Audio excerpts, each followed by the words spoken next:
India Medica series में आज हम पढ़ेंगे ammonium carb medicine. Ammonium carb का कॉमन नेम है स्मेलिंग साल्ट। हैनीमैन इसके प्रूवर है। इसका formula NH4SCO8 NH4 NH2CO2। Introduction इसका देखें तो अमोनियम कार्ब जो है बहुत इफ़ेक्टिव रेमेडी है जब इसको पोटेंटाइज कर दिया जाता है। जो प्योर साल्ट है कार्बोनेट ऑफ अमोनियम, जो साल्ट है किसका, carbonate, salt carbonate of ammonium, उसको पोटेंटाइज कर दिया जाता है तो बहुत इफेक्टिव रेमेडी बन जाती है। Hahnemann as masterly knowledge in chemistry revealed to him the curative power of these irritant smelling salt. यानी कि ये जो साल्ट है इसकी वैल्यू क्या है, इसका इरिटेंट है, ये इरिटेंट की तरह काम करता है। वो स्मेलिंग साल्ट है, बहुत ज़्यादा स्मेल आती है इसमें। तो हैनीमैन को अच्छे से वो, क्योंकि ये केमिस्ट भी थे, तो पॉपुलर केमिस्ट भी थे, इसीलिए उन्हें केमिस्ट्री का भी नॉलेज था। उन्हें इसकी जो इरिटेंट प्रोड्यूस करने की कैपेसिटी थी, स्मेलिंग साल्ट था, तो उसको उन्हें पोटेंटाइज करके इफेक्टिव रेमेडी में कन्वर्ट कर दिया। स्फीयर ऑफ एक्शन की बात करें तो ये ब्लड पे काम करती है, CVS पे काम करती है, respiratory, GIT, nervous system, female genital system और बोन्स पे काम करती है। पैथोजेनेसिस अमोनियम कार्ब क्या करती है, ब्लड पे काम करती है और वहाँ पे क्या कराएगी, डीजनरेशन कराएगी। ब्लड पे काम करा रही है, डीजनरेशन करा रही है, जिसकी वजह से बाद में हीमोलाइसिस होगा। डिमनीसिस की टेंडेंसी आएगी, कोगुलेशन, मतलब कि कोगुलेशन नहीं हो पा रहा है, जिसकी वजह से हेमरेज होगा, हीमोलाइसिस हो रहा है। एंड ऑक्सीजन कैरिंग कैपेसिटी जो है ब्लड की, उसको भी अफेक्ट कर रही है, जिसकी वजह से फाइनली हेमरेज टेंडेंसी रहती है। इसका जो डायथेसिस है वो भी हेमरेजिक डायथेसिस रहेगा। Irritate mucous membrane of respiratory and GIT। अब GIT और रेस्पिरेटरी सिस्टम की जो म्यूकस मेम्ब्रेन है उसको इरिटेट करती है और साथ में क्या प्रोड्यूस करती है, catarrhal condition, inflammation of mucous membrane. Snuffle of the nose, cholera like symptom, नाक भरा भरा रहेगा, कोलेरा लाइक सिम्टम्स प्रोड्यूस करती है और साथ में मेंस्ट्रुएशन जो है वो भी इसके प्रोफ्यूज रहेंगे, ज़्यादा क्वांटिटी में डिस्चार्ज आएगा। Bye it's affection of nerves it produce increase activity of blood and heart. तो ये नर्व पे काम करती है, साथ में ब्लड वेसल्स पे, हार्ट पे भी ये मतलब उसकी ब्लड वेसल जो है हार्ट की, उसकी एक्टिविटी जो है उसको इंक्रीज़ कर देती है। कॉन्स्टिट्यूशन की बात करें तो ये स्पेशली वुमेन और चिल्ड्रंस के लिए, महिलाओं और बच्चों के लिए अच्छी रेमेडी है। ये मेकअप ऑफ द बॉडी इसका कैसा रहता है, तो स्टाउट, फ्लेसी, डेलिकेट वुमेन रहेगी। वो लीड टू सेडेंट्री लाइफ, ऐसी महिलाएं जो कि सेडेंट्री लाइफ स्टाइल जीती हैं, जिन फ्लेसी टाइप की है, स्टाउट टाइप की जो है फीमेल्स रहती है, जो कि मतलब कि डेलिकेट रहती है और साथ में जैसे कि smelling bottle always in the hand. ऐसी महिलाएं जो कि जिनके हाथ में क्या, जैसे स्मेलिंग कोई भी स्मेल वाली बॉटल रहती है तो उसको उनके हाथों में ये जनरली अपन को देखने को मिलता है। फिर उसके बाद क्या होगा, मतलब ये जो फीमेल्स रहती हैं इनके हाथों में हमें जब स्मेलिंग वाले एजेंट जो होते हैं वो रखती है, ये मतलब कि स्मेल सूंघती रहती है। साथ में रिलेशन की बात करें तो बहुत चिली पेशेंट होता है और साथ में इसका मियाज़म देखिए तो सूरा मियाज़म है और राइट साइडेड रेमेडी है। गाइडिंग सिम्टम हेमरेजिक इसका डायथेसिस है। राइट साइडेड रेमेडी है, ये हेमरेज टेंडेंसी प्रोड्यूस करती है, ब्लड बॉडी फ्लूइड पे काम करती है, ब्लड पे काम करती है। वहाँ पे क्या करती है, हीमोलाइसिस, डीजनरेशन कराती है, RBC कंस्ट्रक्शन कराएगी, जिसकी वजह से हीमोलाइसिस होगा। फाइनली कोएगुलेशन को भी डिमिनिश कर रही थी, इसलिए फिर आगे चल के क्या प्रोड्यूस करेगी, हेमरेज और oxygen carrying capacity of blood को भी अफेक्ट करेगी। डीजनरेशन प्रोड्यूस कर रही है। Watery offensive non coagulated blood, मतलब बहुत ज़्यादा ऑफेंसिव ब्लड भी इसका ऑफेंसिव रहेगा और पानी जैसा रहेगा और साथ में ये कोएगुलेशन नहीं हो पा रहा है उसका जल्दी। अल्सरेशन की भी देखने को मिलेंगे, मतलब फाइनली वो गैंग्रीन में कन्वर्ट हो जाएंगे। और फेट पेशेंट जो है उसमें week heart palpitation and faintness, तो मतलब कि इनमें पल्पिटेशन भी देखने को मिलेंगे हार्ट के, साथ में इसमें क्या होगा, बेहोशी देखने को मिलेगी, बहुत ज़्यादा कमज़ोर हार्ट है। और फैटी पेशेंट में ऐसा जनरली देखने को मिलता है। अब हेवीनेस इन ऑल ऑर्गन, सारे ऑर्गन में क्या है, भारी भारीपन लगेगा। चिल्ड्रन जो है वो नहाना पसंद नहीं करता, सल्फर और एंटियम क्रूडम भी ऐसे ही करता है। एपिस्टेक्सिस देखने को मिलेगी, मतलब जब ये फेस को धोता है, चेहरा धोता है, तब इसको नाक में से खून आता है। तो मॉर्निंग में ऐसा होता है जनरली, या खाने के बाद अगर वो चेहरा धोता है तो उसके बाद उसको नोज में से ब्लीडिंग होने लगती है, लेफ्ट नोस्ट्रिल में से मेनली। वैसे ये राइट साइडेड रेमेडी है लेकिन लेफ्ट नोस्ट्रिल में से ऐसा हो रहा है। स्टूपिंग ऑफ द नोज, भरा भरा सा है नोज, उसमें मोस्टली नाइट में सा रहता है और जिससे उसको ब्रीदिंग में डिफ़िकल्टी होगी, इसीलिए वो माउथ से ब्रीदिंग करता है, नोज क्योंकि फिल है वो। पास अल्फ नक्सोमिका सा सैम्बुकस लाइकोपोडियम में भी ऐसा होता है। कफ जो है उसका कैसा रहेगा, ड्राई टिंगलिंग सेंसेशन रहेगा गले में, और साथ में कफ जो है अस्थमा के साथ रहेगा।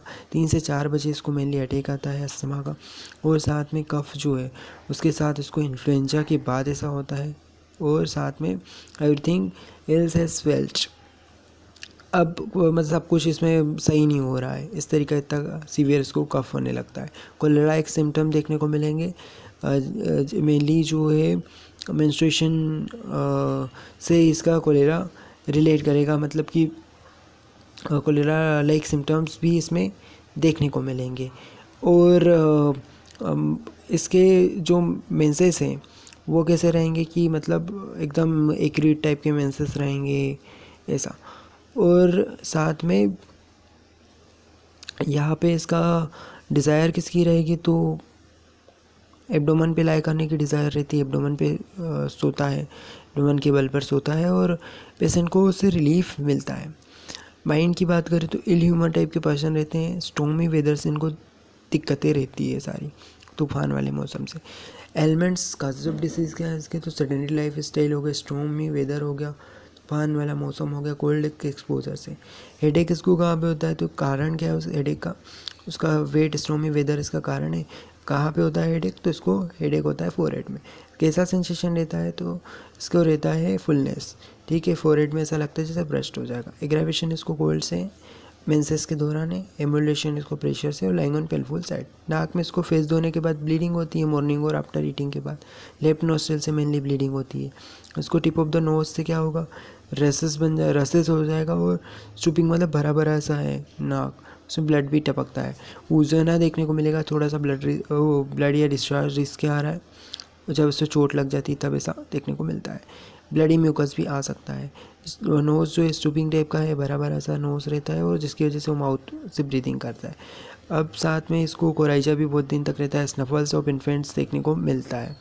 डिप्थीरिया में क्या हो जाएगा कि stooped and child can not get sleep because can not breathe, मतलब कि वो सांस नहीं ले पा रहा, इसलिए सो भी नहीं पा रहा।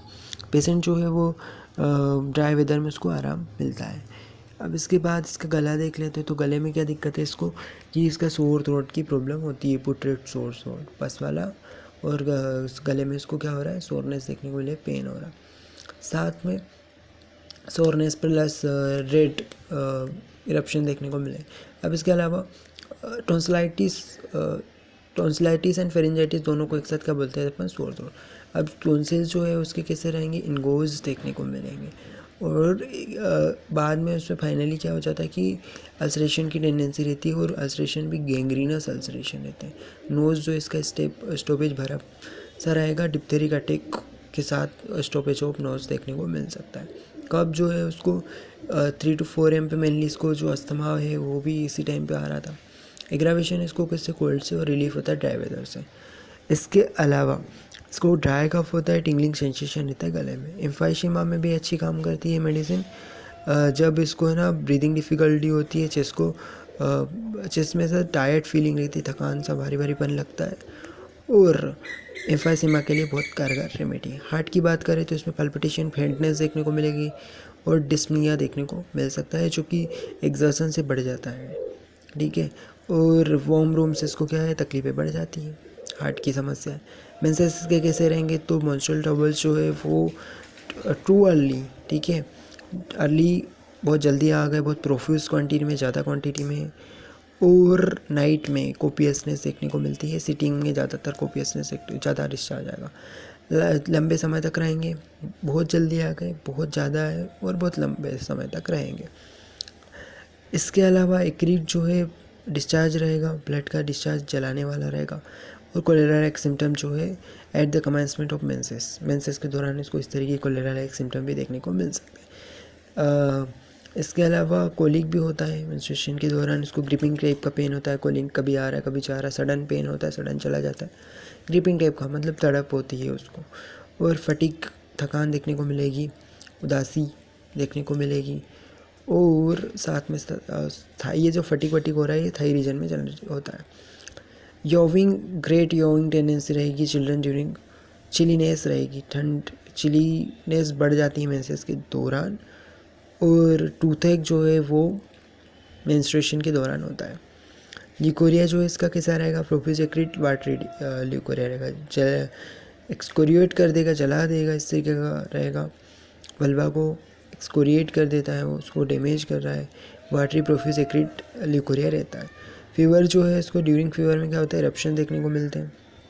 Non eruptive the body is red, मतलब स्कारलेटिना में जैसे रेड इरप्शंस हो जाते हैं ना, उस तरीके का फीवर इस तरीके को होगा कि फीवर में इस तरीके का स्कारलेटिना टाइप का फीवर होता है ना, उस तरीके के रेसेस देखने को मिलते हैं।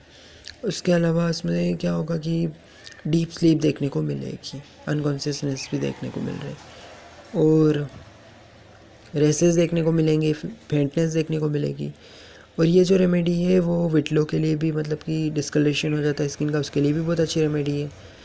डीप सीटेड रेमेडी है पेरियोस्टल पेन के लिए, पेरियोस्टल में अगर पेन हो रहा है, विटलो हो रहा है, डिस्कलरेशन हो गया स्किन का, तब भी ये अच्छा काम करती है। एग्रावेशन इसको किससे, जनरल एग्रावेशन इसको कोल्ड वेट वेदर से, स्टोमी वेदर से, मेंसेस के दौरान है, वॉशिंग से, ठीक है। और एमोलेशन इसको पेनफुल साइड में लाई करने से, lying on abdomen, dry weather से, वार्म से इसको एमोलेशन है। और अमोनियम कार्ब जो है लेकेसिस की निमिकल होती है, अर्निंग कहा कि से एंटीडोट कर सकते हैं कैम्फोरा से, और ये किसको एंटीडोट करती है, ये पॉइजनिंग विथ रस्टॉक्स, अगर रस्टॉक्स पॉइजनिंग हो गई तो ये एंटीडोट कर देगी उसे। इंसेक्ट का अगर स्टिंग कर गए, कोई इंसेक्ट ने काट लिया तब भी उसे भी ये पॉइजनिंग को एंटीडोट कर देगी। सांप वाप काट लेते हैं उसको एंटीडोट करती है।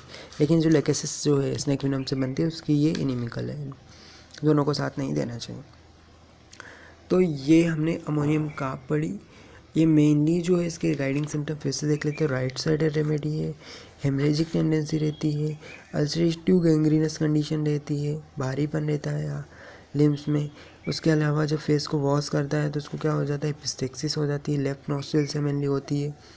नोज़ जो इसको स्टूपिंग टाइप का नोज़ रहता है, ब्रीदिंग डिफ़िकल्टी होती है, 3 to 4 AM पे अस्थमेटिक अटैक आता है, गले में टिकलिंग टाइप का सेंसेशन रहता है, और मेंस्ट्रुएशन के दौरान इसको लैक सिम्टम देखने को मिल सकते हैं।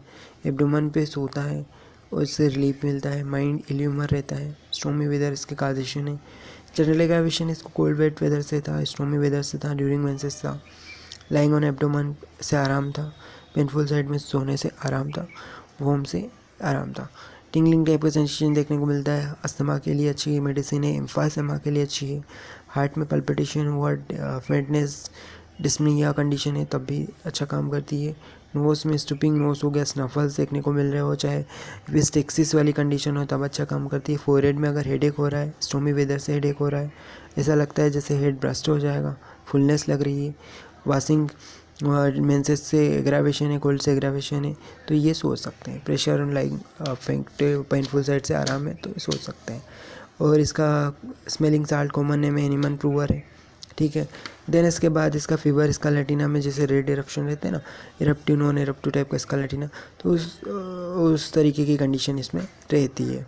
जैसे मैलेरी रेसेस देखने को मिलते हैं, फ्रेंटली डेवलप इरप्शन, जिससे वजह से पैरालिसिस ऑफ द ब्रेन में पैरालिसिस वाली कंडीशन भी आ जाती है, तब भी ये सोच सकते फीवर जो है ब्रेन तक डैमेज करने चला गया, तब ये इरप्शन इतने खतरनाक सीवियर है, रेसेस है।